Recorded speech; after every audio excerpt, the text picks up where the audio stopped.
Bonjour à tous et bienvenue sur Direct Jobs TV, la chaîne de l'emploi, pour une nouvelle interview en face à face.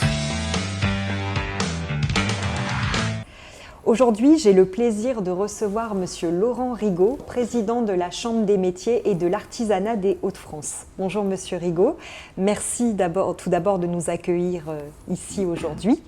Est-ce que vous pouvez vous présenter ? D'abord, bienvenue à la Chambre de métiers, la maison des artisans. Je m'appelle Laurent Rigaud, je suis président de la Chambre de métiers et de l'artisanat des Hauts-de-France, mais je suis aussi et avant tout un artisan boucher de métier depuis maintenant 33 ans et demi. Quel est votre rôle en tant que président de la Chambre des métiers et de l'artisanat ? Alors nous, on est artisans, on administre un établissement public et c'est de faire la promotion et le développement de l'artisanat sur l'ensemble des territoires des Hauts-de-France, aussi bien sur le développement économique, le développement des compétences que le développement territorial. Comment se porte le secteur de l'artisanat dans notre région des Hauts-de-France ? Alors j'allais dire, très bien, virgule, on a quand même passé des périodes assez compliquées, la crise Covid, les manifestations un petit peu avant, maintenant on a cette crise de l'Ukraine qui va impacter tous les métiers. Donc ça va, l'artisanat est dynamique, mais restons vigilants, l'artisanat a besoin d'être accompagné pour pouvoir sortir de cette crise. Quel est l'intérêt pour une entreprise de faire appel justement à la Chambre des métiers et de l'artisanat ? On a, nous, je vous ai dit, 3 piliers. Développement économique, développement des compétences, donc c'est la formation, et développement territorial, c'est-à-dire que l'artisanat est partout et donc la Chambre doit être aussi partout.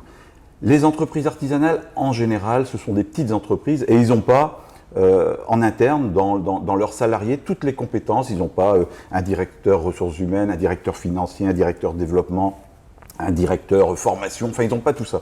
Et donc la Chambre de métier, c'est son rôle, accompagner les entreprises pour le développement et de faire en sorte qu'ils puissent, s'ils le souhaitent, exporter, aller sur le numérique, former des nouvelles compétences. Et donc on a tout ça à la Chambre de métier et on est au service de l'artisanat. D'accord. Combien d'entreprises ont été accompagnées par la Chambre des métiers et de l'artisanat en 2021 ? Si on regroupe les entreprises qui ont été accompagnées sur la formation et le développement économique, on doit être à 17 000 entreprises, en sachant qu'on a, nous dans la région, 110 000 entreprises. Donc la moitié ont été accompagnées sur la formation et la moitié sur le développement économique. D'accord. Donc la CMA propose également des formations qui sont diplômantes. Pouvez-vous nous parler de ces formations ? Quelles sont les raisons de faire justement des formations avec vous ? D'abord parce qu'on est des experts de la formation et de la formation. Vous savez, nous, l'artisanat, l'apprentissage, c'est dans notre ADN. Donc on a 20 centres de formation, le plus gros centre de formation d'apprentissage pour l'artisanat de la région. On forme à 40 métiers, 80 diplômes. Donc l'artisan a tout intérêt, et nous, ça fait depuis bien des années, où on répond aux besoins des entreprises.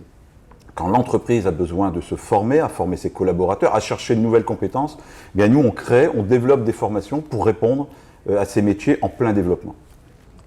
Comment le recrutement se porte-t-il dans l'artisanat justement ? Est-ce qu'il y a beaucoup d'opportunités à saisir dans ce secteur aujourd'hui ?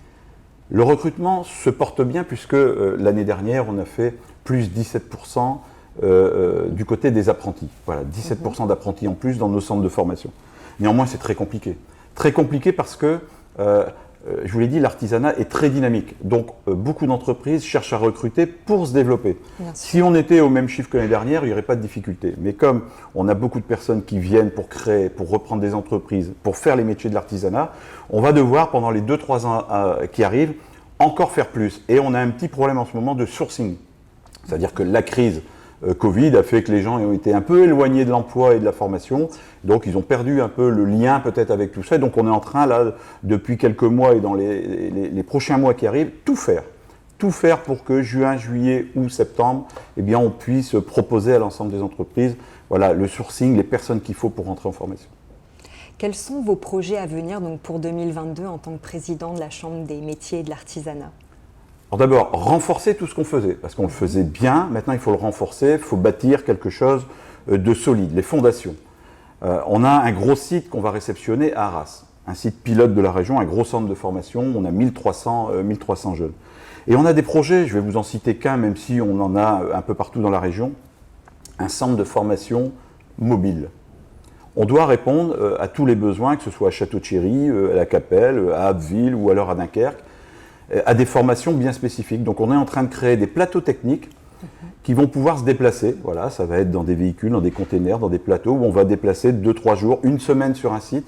Et donc ça, c'est un gros projet pour répondre aux besoins des territoires et peut-être à un problème de mobilité de certains publics. Voilà. Mais en tout cas, on a la volonté l'année prochaine, cette année et comme dans les années qui arrivent, à projeter l'artisanat 2025, 2030 et de rester des premiers partenaires de la proximité et de l'économie de proximité. Merci beaucoup, Monsieur Rigaud, pour toutes vos réponses. Quant à nous, on se retrouve très bientôt pour une nouvelle interview en face à face. Merci.